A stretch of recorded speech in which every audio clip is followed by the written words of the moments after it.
আপনি কি মন্দার বাজারে নতুন ফোন খুঁজছেন, নাকি আপনিও চাইনিজ ফোন ইউজ করতে চান না, নাকি রেডমির প্রাইভেসি ইস্যু দেখে আপনি খুব চিন্তিত? তাহলে আপনার জন্য সুখবর।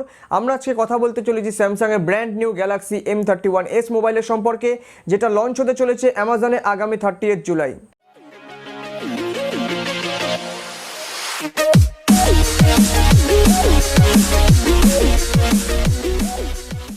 হাই গাইস, আমি মিস্টার 360। আজকে আমরা কথা বলবো সদ্য লঞ্চ হতে যাওয়া একটা ইন্টারেস্টিং মোবাইলকে নিয়ে। এতদিন ইন্ডিয়ান কনজিউমারদের মনের মধ্যে একটা কমপ্লেন ছিল যে স্যামসাং তাদের জন্য মিড রেঞ্জ সেগমেন্টে কোনো ভালো ফোন কেন লঞ্চ করে না, যেখানে ক্যামেরা ভালো থাকবে, ব্যাটারি ভালো থাকবে, প্রসেসর ভালো থাকবে, like any other Chinese brands, Realme, Redmi etcetera. তাই স্যামসাং তাদের নতুন মোবাইল M31sকে লঞ্চ করতে চলেছে মিড রেঞ্জ সেগমেন্টকে ক্যাপচার করার জন্য। যদিও এই মোবাইল লঞ্চ হওয়ার এখনও দেরি আছে, তবে তুমি যদি আমার এই ভিডিওটা পুরোটা দেখো তাহলে তুমি একটা স্পষ্ট ধারণা করতে পারবে এই মোবাইলে কী কী স্পেসিফিকেশন রয়েছে।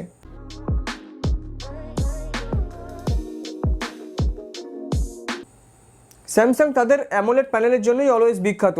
যেখানে রেডমির মতো কোম্পানি মিড রেঞ্জ সেগমেন্টে অ্যামোলেড প্যানেল দিতে হিমশিম খাচ্ছে, সেখানে স্যামসাং কিন্তু তার নতুন M31sে 1080pর সাথে অ্যামোলেড প্যানেল নিয়ে চলে এলো। এছাড়া এই মোবাইলে 90%-এর উপর স্ক্রিন টু বডি রেশিও, এবং স্যামসাং প্রথমবারের জন্য তাদের M সিরিজের মোবাইলে A সিরিজের মতো ইনফিনিটি ও প্যানেল নিয়ে এলো, যেটা কিন্তু লুকস অ্যান্ড ফিলের দিক থেকে প্রিমিয়ামনেস অনেক গুণে বাড়িয়ে দেবে।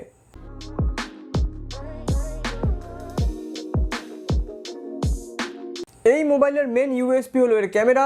ব্যাক সাইডে রয়েছে 4টে ক্যামেরা, কোয়াড ক্যামেরা সেটআপ, যার মধ্যে primary camera 64MP intelligent camera, এর সাথে রয়েছে 12 মেগাপিক্সেলের আলট্রা ওয়াইড ক্যামেরা, 5 মেগাপিক্সেলের ডেপথ ক্যামেরা এবং 5 মেগাপিক্সেলের পোর্ট্রেট ক্যামেরা। সবার আগে চলে আসি স্যামসাংয়ের 64 মেগাপিক্সেল ইন্টেলিজেন্ট ক্যামেরা নিয়ে। এই ক্যামেরার মেন ইউএসপি হলো সিঙ্গেল টেক। সিঙ্গেল টেক হলো সেই ফিচার স্যামসাংয়ের প্রিমিয়াম স্মার্টফোনের, যেটাকে সর্বপ্রথম মিড রেঞ্জ স্মার্টফোনে নিয়ে আসা হলো গ্যালাক্সি M31s এর মাধ্যমে। এই সিঙ্গেল টেকের মাধ্যমে আপনি 1 ক্লিকে 10খানা আউটপুট পেতে পারেন, 7খানা ছবি এবং 3খানা ভিডিও।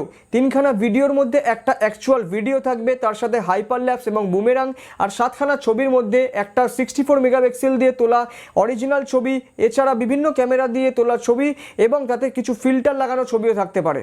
সো বলাই যেতে পারে যে আপনাকে সোশ্যাল মিডিয়া পোস্টের জন্য এক্সট্রা করে এফোর্ট দিতে হবে না এডিটে, সেখানে আপনার মোবাইল, আপনার স্যামসাং গ্যালাক্সি M31sই আপনার হয়ে এফোর্ট দিয়ে দেবে।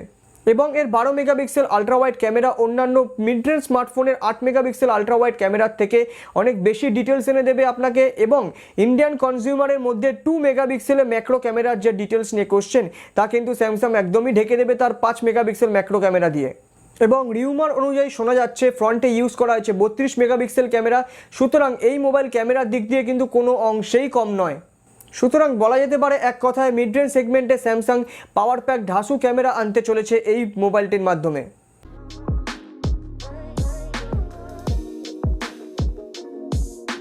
মনস্টার ব্যাটারি বা আজকের মোবাইল মার্কেটে সবথেকে বড় 6000 mAh ব্যাটারি দেওয়া হয়েছে এই মোবাইলে, কিন্তু তার পাশাপাশি অনেকের কমপ্লেন থাকে যে যত বড় ব্যাটারি দেওয়া হয় তত বড় কি চার্জার দেওয়া হয়।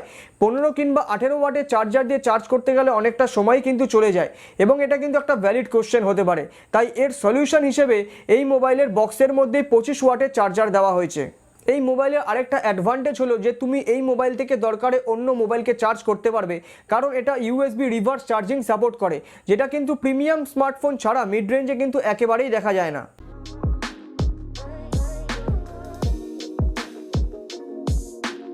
স্যামসাং তাদের M সিরিজের স্মার্টফোনে অ্যামোলেড স্ক্রিন ইউজ করলেও কখনোই কিন্তু in display fingerprint scanner use করে না।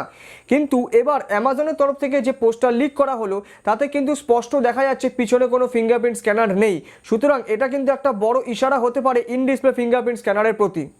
এবার সেটা কতটা ফাস্ট হবে পার্সোনালি আমার তাতে খুবই ডাউট আছে, কারণ স্যামসাংয়ের A সিরিজ হোক কিংবা যেই সিরিজই হোক না কেন, মিড রেঞ্জ স্মার্টফোনে স্যামসাংয়ের ইন ডিসপ্লে ফিঙ্গারপ্রিন্ট স্ক্যানার একেবারেই ফাস্ট নয়, সেটা কিন্তু চোখ বুঝে বলা যায়।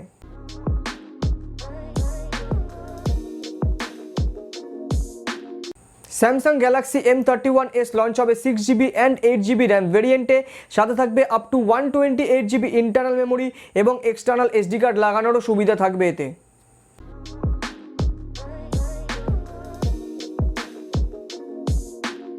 এছাড়া যদি আমাকে কোনো ছোট ডিটেলস দিতে হয় তাহলে বলবো এটা বেস্ট হবে অ্যান্ড্রয়েড 10-এর উপরে, সাথে থাকবে স্যামসাংয়ের নিজস্ব UI 1 UI 2.0 এবং 3.5mm হেডফোন জ্যাক আর সিঙ্গেল ফায়ারিং স্পিকার।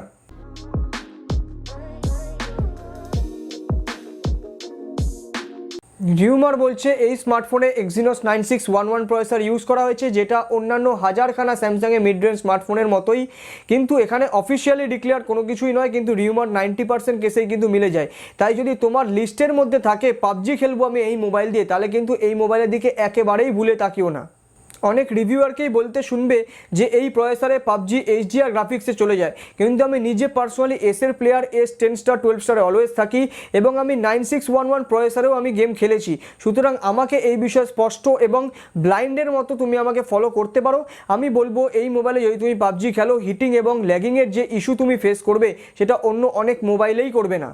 এবার তুমি যদি পাবজি আর ফটোগ্রাফির মধ্যে ফটোগ্রাফিকে চুজ করো তাহলে এই মোবাইল তোমার জন্য, এবং এর ফলে কিন্তু পরিবারে অশান্তিটাও কিন্তু কম হবে।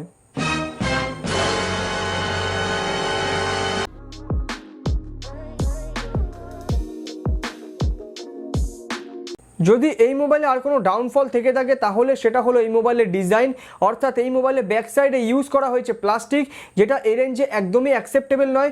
যদি গ্লাস ইউজ করা হতো অথবা গ্লাস্টিক ইউজ করা হতো তাহলেও কিন্তু এক প্রকার অ্যাকসেপ্টেবল ছিল। আর অনেক রিভিউয়ারকেই তোমরা বলতে শুনবে যে এর ডিজাইন খুবই ভালো, কারণ সেটা যদি তোমরা খেয়াল করে দেখো যে একই দিনে একই সাথে সব রিভিউয়ার একই মোবাইলের স্পেসিফিকেশান লিক করছে, তাহলে কিন্তু বুঝতে পারবে ওগুলো সবই পেড রিভিউ ছিল। তাই জন্য এটা কিন্তু বলা যেতে পারে one type of hype create করার জন্য স্যামসাংয়ের প্রচেষ্টা, কারণ তারা মোবাইলটা লঞ্চ করতে চলেছে মার্কেটে, তাই সেগুলোতে বিশ্বাস না করাই ভালো।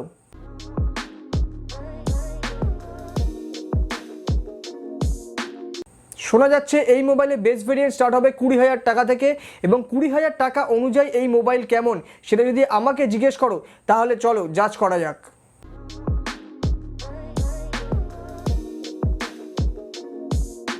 যদি তোমরা আমাকে জিজ্ঞেস করো 20,000 টাকা আমি এই মোবাইল কিনবো কি কিনবো না, তাহলে আমার উত্তর কিন্তু না এর দিকে যাবে। কারণ আমার পার্সোনালি মনে হয় এই মোবাইলের দাম যদি 17 কিংবা 18,000 টাকা হতো তাহলে কিন্তু এটা টক্কর দিতে পারতো অন্যান্য চাইনিজ ব্র্যান্ড যেমন রেডমি কিংবা রিয়েলমির সাথে। এই যে 2-3 হাজার টাকার গ্যাপ তা কিন্তু সাধারণ মানুষের কাছে অনেক বড়। আর 20,000 টাকার মার্ক ছোঁয়া মানে সেটা কিন্তু প্রিমিয়াম মিড রেঞ্জ হয়ে যাওয়া। প্রিমিয়াম মিড রেঞ্জ সেগমেন্টে ঢোকা মানে আমাকে সব দিকের খেয়াল সমানভাবে রাখতে হবে। সেখানে আমি প্রসেসর ঢিলা দিয়ে দিলাম কিংবা আমি ডিজাইনটা কম খেয়াল করলাম সেটা কিন্তু একদমই চলবে না। তাই 20,000 টাকায় আমার রিকমেন্ডেশন থাকবে না। যদি তোমরা চাইনিজ ব্র্যান্ডের হিসেবে দেখতে চাও, চাইনিজ ব্র্যান্ডের পরিপক্ষ হিসেবে কিংবা চাইনিজ ব্র্যান্ডের বদলে দেখতে চাও, তাহলে কিন্তু এই মোবাইল একটা ভালো অল্টারনেটিভ হতে পারে। আদারওয়াইজ আমি কিন্তু এই মোবাইল টাকার ভ্যালু অনুযায়ী আমি কিন্তু রিকমেন্ড করতে পারবো না। চলো আজকের জন্য এ পর্যন্তই। ভিডিওটা ভালো লাগলে লাইক করো, ভিডিওটাকে শেয়ার করো অন্য মোবাইলে ইন্টারেস্টেড বন্ধুদের সাথে, আর এরকমই ভিডিও পাওয়ার জন্য চ্যানেলটাকে সাবস্ক্রাইব করতে একদমই ভুলো না। চলো, আস্তা লা ভিস্তা।